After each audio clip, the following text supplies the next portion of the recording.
आज हम आपको एक कहानी सुनाने जा रहे हैं जो पिता और बेटे की कहानी है। इसमें पिता अपने बेटे को आशीर्वाद देता है कि धूल को भी हाथ लगाओगे तो वह सोना बन जाएगी। कर्नाटक में बेंगलुरु के एक व्यापारी की यह सत्य घटना है।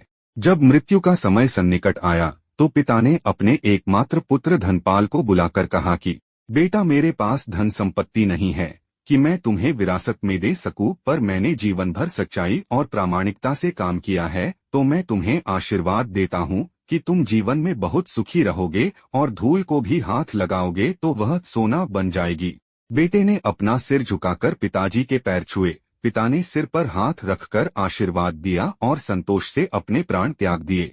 अब घर का खर्च बेटे धनपाल को संभालना था। उसने एक छोटी सी ठेला गाड़ी पर अपना व्यापार शुरू किया। धीरे धीरे व्यापार बढ़ने लगा। एक छोटी सी दुकान ले ली, व्यापार और बढ़ा। अब नगर के संपन्न लोगों में उसकी गिनती होने लगी। उसको विश्वास था कि यह सब मेरे पिता के आशीर्वाद का ही फल है, क्योंकि उन्होंने जीवन में दुख उठाया पर कभी धैर्य नहीं छोड़ा, श्रद्धा नहीं छोड़ी, प्रामाणिकता नहीं छोड़ी। इसलिए उनकी वाणी में बल था और उनके आशीर्वाद फलीभूत हुए और मैं सुखी हुआ। उसके मुंह से बार बार यह बात निकलती थी। एक दिन एक मित्र ने पूछा, तुम्हारे पिता में इतना बल था तो वह स्वयं संपन्न क्यों नहीं हुए, सुखी क्यों नहीं हुए? धर्मपाल ने कहा, मैं पिता की ताकत की बात नहीं कर रहा हूँ, मैं उनके आशीर्वाद की ताकत की बात कर रहा हूँ। इस प्रकार वह बार बार अपने पिता के आशीर्वाद की बात करता तो लोगों ने उसका नाम ही रख दिया, बाप का आशीर्वाद।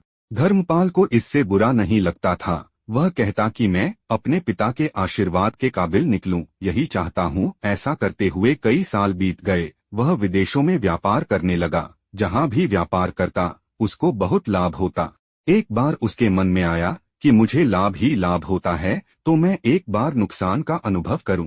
तो उसने अपने एक मित्र से पूछा कि ऐसा व्यापार बताओ कि जिसमें मुझे नुकसान हो। मित्र को लगा कि इसको अपनी सफलता का और पैसों का घमंड आ गया है। इसका घमंड दूर करने के लिए इसको ऐसा धंधा बताऊंगा कि इसको नुकसान ही नुकसान हो। तो उसने उसको बताया कि तुम भारत में लौंग खरीदो और जहाज में भरकर अफ्रीका के जंजीबार में जाकर बेचो। धर्मपाल को यह बात ठीक लगी। जंजीबार तो लौंग का देश है, वहां से लौंग भारत में लाते हैं और यहाँ 10 से 12 गुना भाव पर बेचते हैं। भारत में खरीद करके जंजीबार में बेचें तो साफ नुकसान सामने दिख रहा है। परंतु धर्मपाल ने तय किया कि मैं भारत में लौंग खरीदकर जंजीबार खुद लेकर जाऊंगा, देखूं कि पिता का आशीर्वाद कितना साथ देते हैं। नुकसान का अनुभव लेने के लिए उसने भारत में लौंग खरीदी और जहाज में भरकर खुद उनके साथ जंजीबार द्वीप पहुंचा। जंजीबार में सुल्तान का राज्य था। धर्मपाल जहाज से उतरकर लंबे रेतीले रास्ते पर जा रहा था, वहां के व्यापारियों से मिलने को। उसे सामने से सुल्तान जैसा व्यक्ति पैदल सिपाहियों के साथ आता हुआ दिखाई दिया। उसने किसी से पूछा कि यह कौन है। उन्होंने कहा, यह सुल्तान है। सुल्तान ने उसको सामने देखकर उसका परिचय पूछा। उसने कहा, मैं भारत के गुजरात का व्यापारी हूँ और यहाँ पर व्यापार करने आया हूँ। सुल्तान ने उसको व्यापारी समझकर उसका आदर किया और उससे बात करने लगा। धर्मपाल ने देखा कि सुल्तान के साथ सैकड़ों सिपाही हैं, परंतु उनके हाथ में तलवार, बंदूक आदि कुछ भी न होकर बड़ी बड़ी छलनियां हैं। उसको आश्चर्य हुआ। उसने विनम्रता पूर्वक सुल्तान से पूछा, है आपके सैनिक इतनी छलनी लेकर कहाँ जा रहे हैं?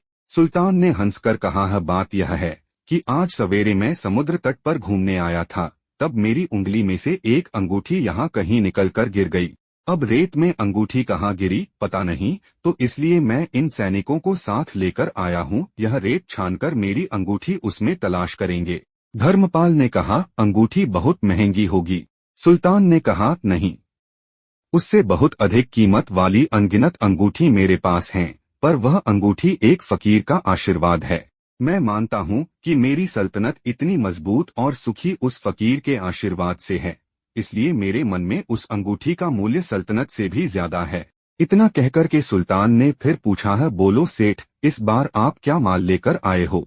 धर्मपाल ने कहा कि लौंग लाया हूँ। सुल्तान के आश्चर्य का ठिकाना नहीं रहा।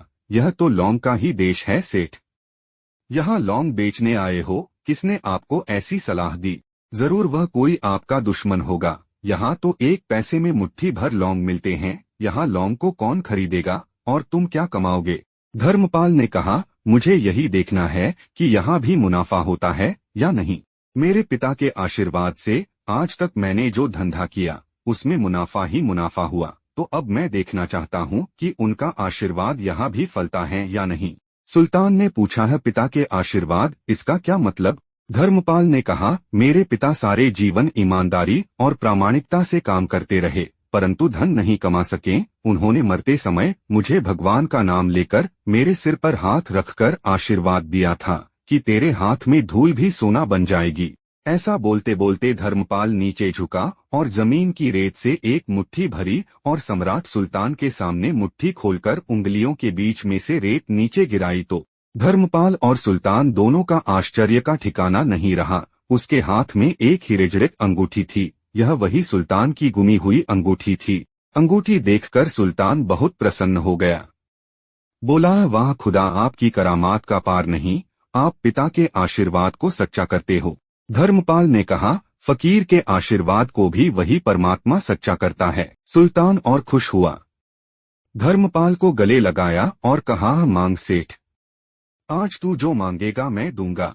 धर्मपाल ने कहा, आप 100 वर्ष तक जीवित रहो और प्रजा का अच्छी तरह से पालन करो, प्रजा सुखी रहे, इसके अलावा मुझे कुछ नहीं चाहिए।